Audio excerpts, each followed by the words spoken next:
It is my pleasure to present on behalf of my colleagues and project team today about the topic of household level drinking water and groundwater quality in the Gaza Strip. The data presented today is part of a larger project, a health impact assessment of selected essential services in the Gaza Strip.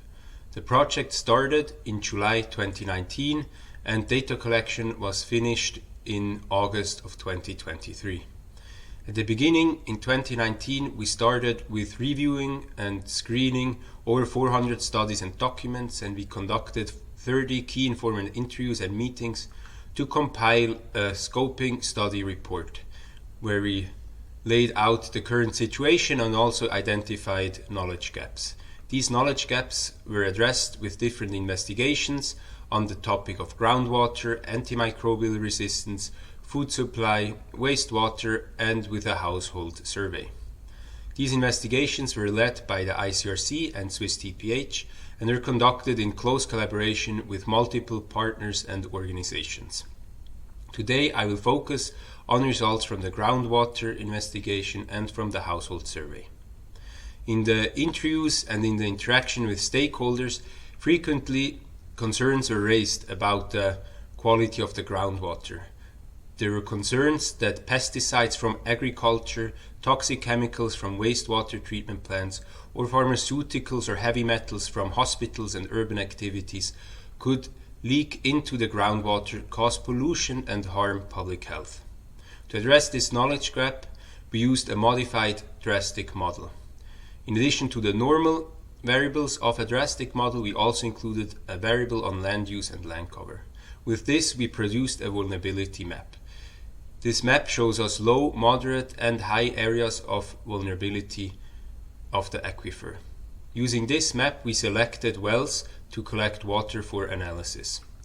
We collected the sample in May and June of last year. Water samples from 32 wells were analyzed in laboratories in the Gaza Strip and in Israel. Additionally, 10 wells we sampled and shipped their water to Switzerland, and they were analyzed at Eawag. First, we look at the results from the locally analyzed wells. Here we found total coliform present in 12 of the 32 wells, and fecal coliform was detected above the Palestinian standard in 1 well. Looking at heavy metal, we see that some heavy metals were detected. However, all the levels of heavy metal that were detected were always below the Palestinian standard for groundwater quality. Mineral oil was detected in 1 well above the Palestinian standard. Detergent, phenols, and cresol was not detected in any of the samples we collected. We also tested for 15 frequently used pesticides that are used frequently in the Gaza Strip.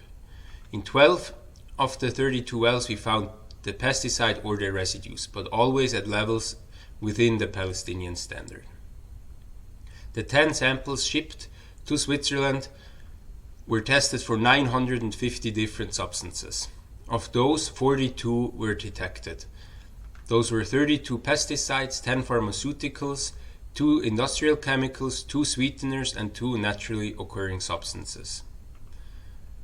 When we look at the detection frequency, we can see that in none of the 10 wells more than 20 different substances were detected. Looking at the detection frequency, we see that all substances summed up together don't exceed 1,500 nanograms per liter. All of the detected substances were well within the Palestinian guidelines. While we did detect some pesticides, heavy metals, and chemicals in the groundwater, the fear expressed by the stakeholders in the scoping studies were not confirmed. Now, why did we also go to the households?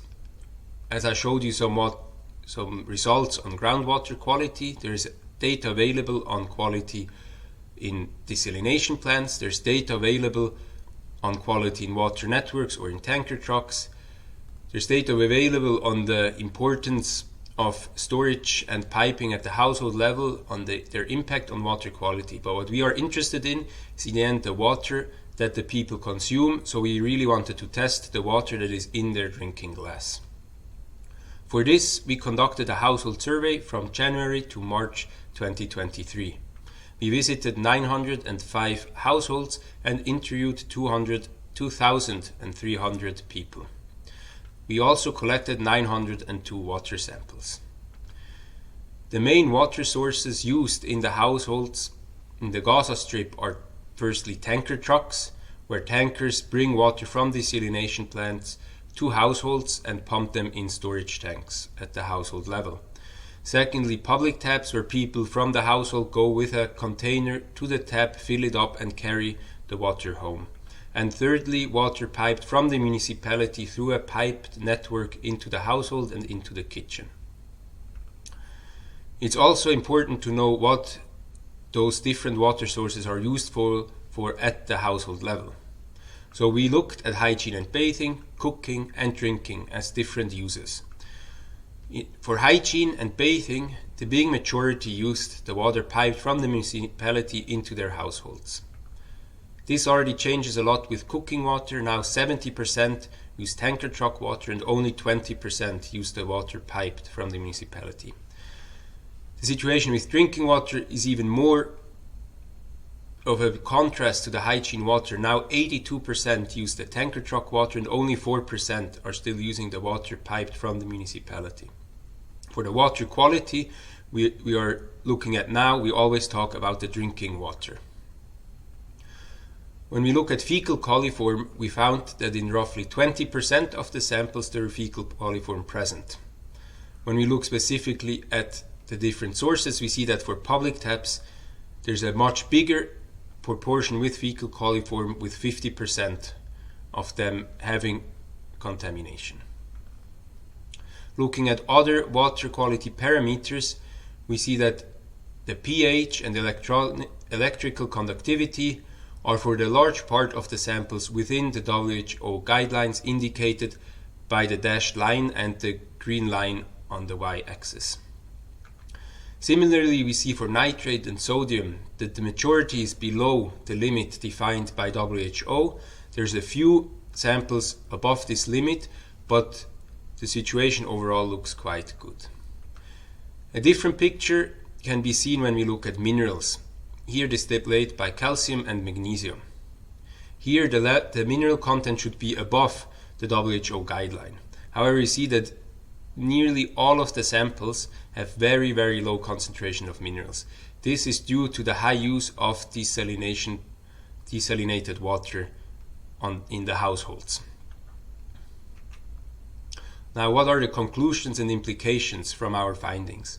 For the groundwater, we saw that yes, there are toxic chemicals and pesticides present in the groundwater, but we could to some extent take away the fear of stakeholders that they are not in large quantities and not of a huge concern.